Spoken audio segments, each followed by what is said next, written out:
In 2013 until 2015, the situation was awful in Greece. We started having many social groceries and soup kitchens that we didn't have before, and they were practically begging for food donations every single day. In Greece, we have excellent food products, and I thought that, this is not acceptable. People who live under the poverty line in my country must have access to basic food supplies. And this is how Wise Greece was born.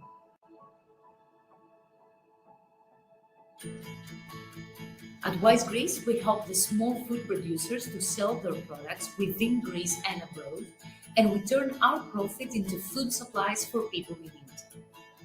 In this way, we actively support the small family-owned businesses, which are the backbone of the Greek economy, while at the same time, we provide high-quality food supplies to people who need it the most. I thought that there must be an alternative way of doing business. And today, there are new business models where you can do well by doing good. The food that we have in Greece, it's part of our culture. It's the relationship we build with the land. It's the interaction with the environment. And when we gather around one big table and we share food, we practically share our love. So in a way, it's part of who we are.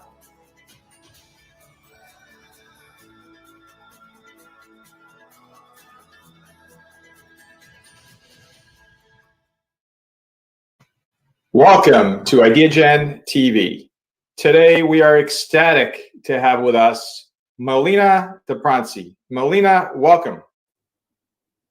Thank you very much. Hello. Melina is not only Melina Taprantzi, she is the founder of Wise Greece. Melina, it's an exciting time. It's a very exciting time for you, for Greece, on the heels recently of the Microsoft investment announcement, your big success with recognition. And I'd like to begin by asking you, could you kindly tell our global audience a little bit about yourself, as well as your role and responsibilities as founder of Wise Greece? Sure. Let me tell you first a little bit about Wise Greece. So Wise Greece is a social enterprise with a double mission. On the one hand, we help the small farmers and food producers to grow and export their products. And we use our profit from the sales in order to buy food and donate it to orphanages, to soup kitchens, and to charitable institutions here in Greece. So this is why we say that we have a double mission, because on the one hand, we manage to support the Greek economy, the backbone of the Greek economy, the small family-owned businesses, while at the same time, we manage to provide high-quality food supplies to people in need. As for myself, George, founders do pretty much everything. Especially when you are part of a small team. So I'm mostly responsible of the new products, of building new collaborations, of finding new producers, and of course, spreading the word about Wise Greece. Well, and that's incredible. And what a mission. And exactly why you have been so recognized, and we'll get into specifics on this a little bit further in the interview, but I want our global audience, those millions of people across the planet, to understand what your original inspiration was to pursue a career involved with the global goals, those 17 global goals of the UN that you're working on to change the world. And I have to put a little footnote in here. For those of you that are not familiar with the 17 global goals, those 17 global goals were agreed to in 2015 unanimously by all 193 member states. And so they're a galvanizing force to focus on actually creating change across the planet, like eradicating poverty and making sure that no one is hungry, and on and on. So I'd love to hear what that original inspiration was for you, Melina. Well, I guess there is an interesting story here. So Wise Greece was born in 2013. So as you said, back then, we were right in the middle of the Greek economic crisis. There were no SDGs, no sustainability agenda. Nobody really knew the term social economy or social entrepreneurship. So I decided to visit a social grocery. A social grocery in Greece is a place we have where poor people go in order to get food supplies, mostly food supplies. And I saw there that they had only razors to give to those people. And I was shocked. And I said, what is going on here? Why do you have razors? And they said, you know what? This is the only donation that we have. So this is what we're going to give to those people. So after the shocking experience, where I understood that the beneficiaries, the people, were going to get razors instead of food, I started thinking that there must be an alternative way. There must be a way where you can create a business model and support the Greek economy on the one hand, and make sure that people in need will have access to basic food supplies. And I guess this is how Wise Greece was born, and this is how I decided to change my life as well. Well, Melina, that's just shocking on so many levels, but so eye-opening. And so you took this opportunity, it sounds like, to fix a situation where you saw something that just didn't make sense. Didn't make sense that this opportunity to help people, especially people that are hungry, wasn't actually even supplying any food. So you took it upon yourself. See how, for as a lesson, what's striking about this story is that one person can change the world, because you came into this facility and you said, I want to fix it. And here you are now being recognized across the European Union and really across the world, as we also recognize you here in the United States, to say this woman, well, this one person, is changing the world with her model of, coordinating and creating change. And so, how does it feel to be one of seven women worldwide to have been selected and honored with this year's Global Goals, Sustainable Development Goals, Her Award? And what is up next for you now as you look toward the future? Well, it's an incredible honor, as you can understand. This SDGs and Her competition is organized by the World Bank, the United Nations, UNDP, and UN Women.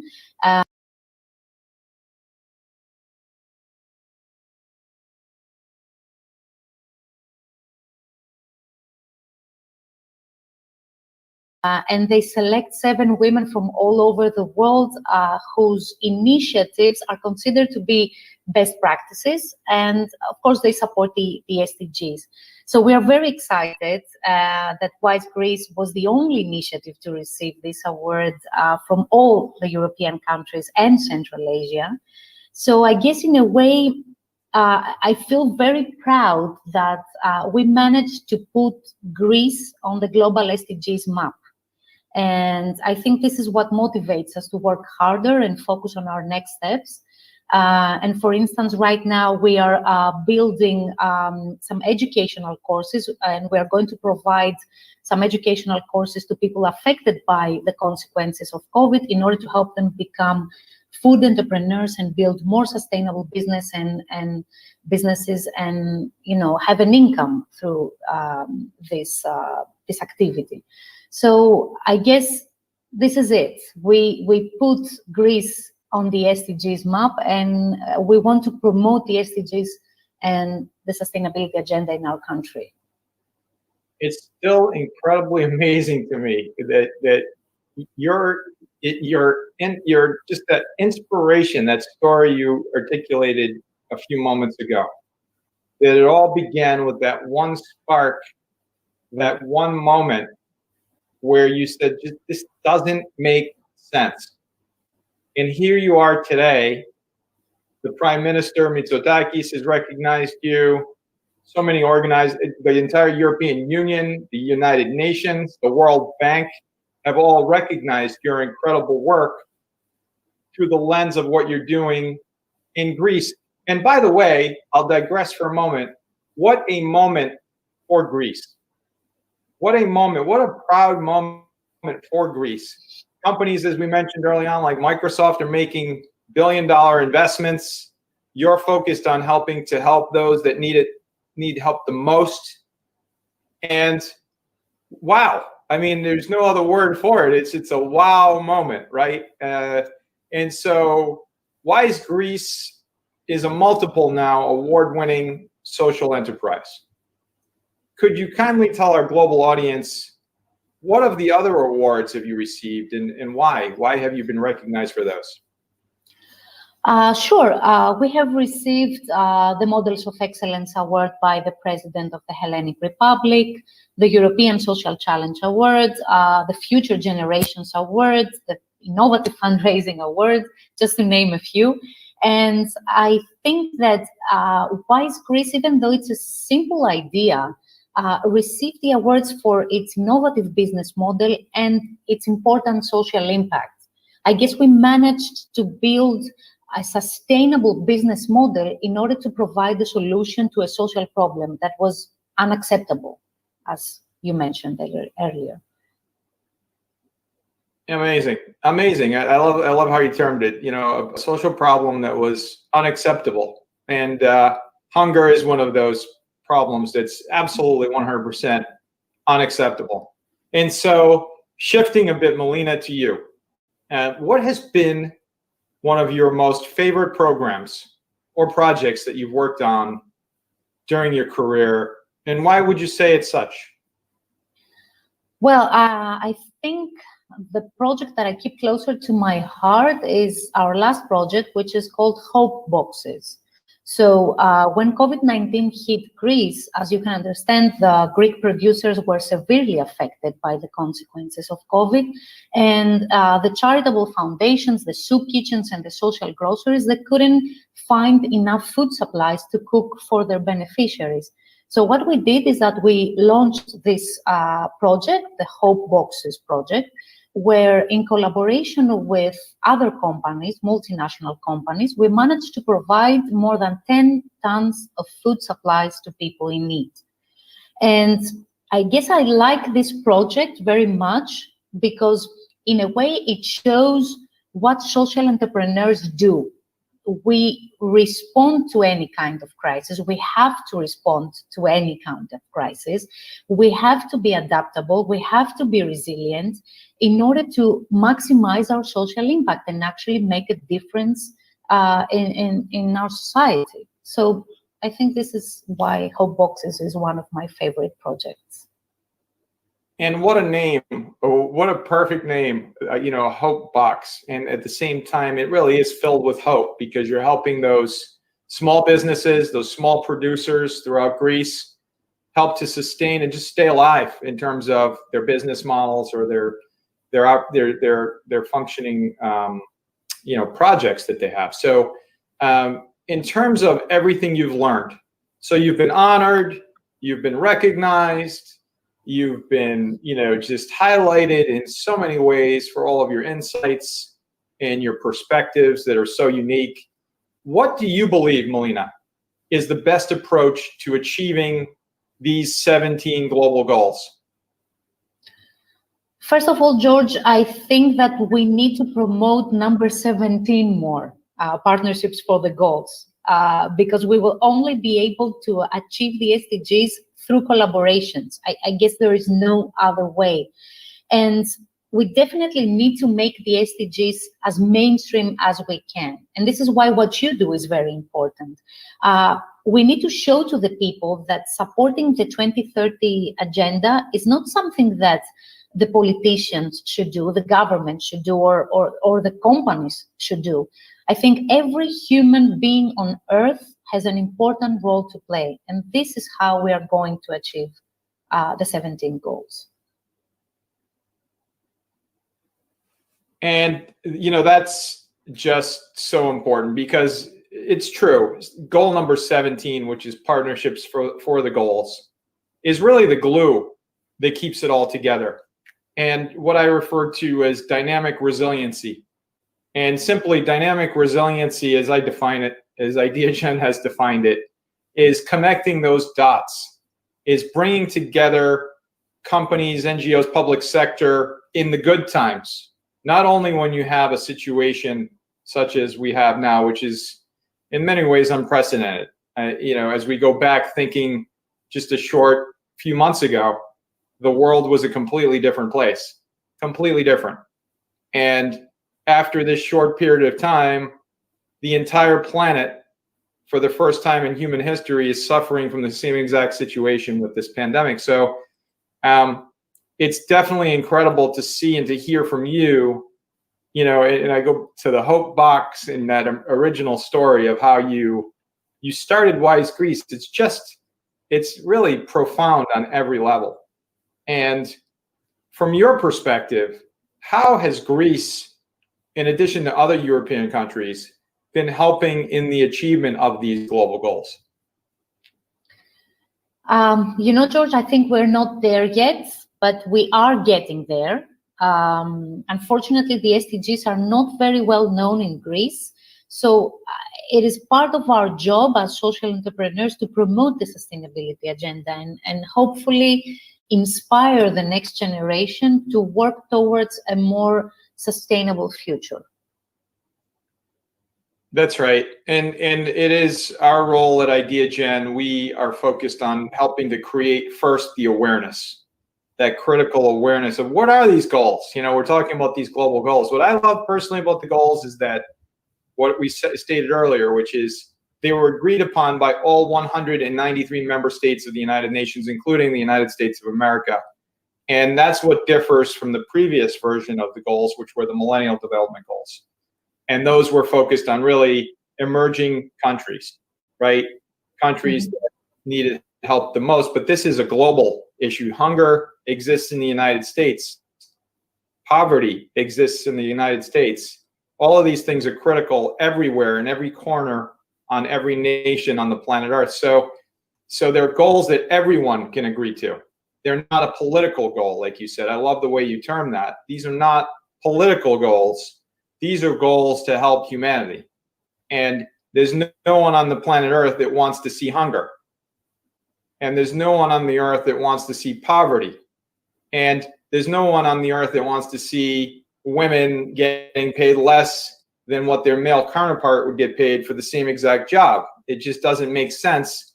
And by the way, from an economic standpoint, it really doesn't make sense as well. And so there's a business case for all of these goals. So when you start to think about it, it just makes sense. So if it just makes sense, that's our point, is we're trying to create this critical awareness. And so with everything that's been happening across the planet, with everything that's happened, what do you see as one of the biggest obstacles in reaching and achieving these global goals by 2030? I would say there is one big obstacle, which is misinformation. There are many opinions out there. Everyone has an opinion, and it's part of the democracy that we live. But there are some optimistic and pessimistic voices, and I think that people, especially after COVID, they need to feel that it can be done. And we need to rethink our everyday lives. We need to redesign the systems, like the food system, for instance, which is very fragile. And we need to believe that we can design a more sustainable future. And we can do it by using the SDGs as a roadmap. And as I said, trust me, it can be done. That is a note of inspiration that I think many people around the world need right now. I think there's not a question that we can take from this global situation lessons. And as it's been described in so many interviews on Ideagen TV, some people say, let's build back. Others say, let's build forward. Let's reimagine.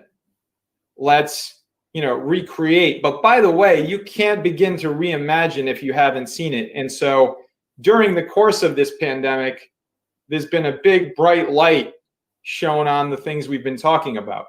these critical areas like hunger and poverty and equity and equality and, partnerships. And those organizations that have survived and maybe even thrived have an uncanny ability to see around corners.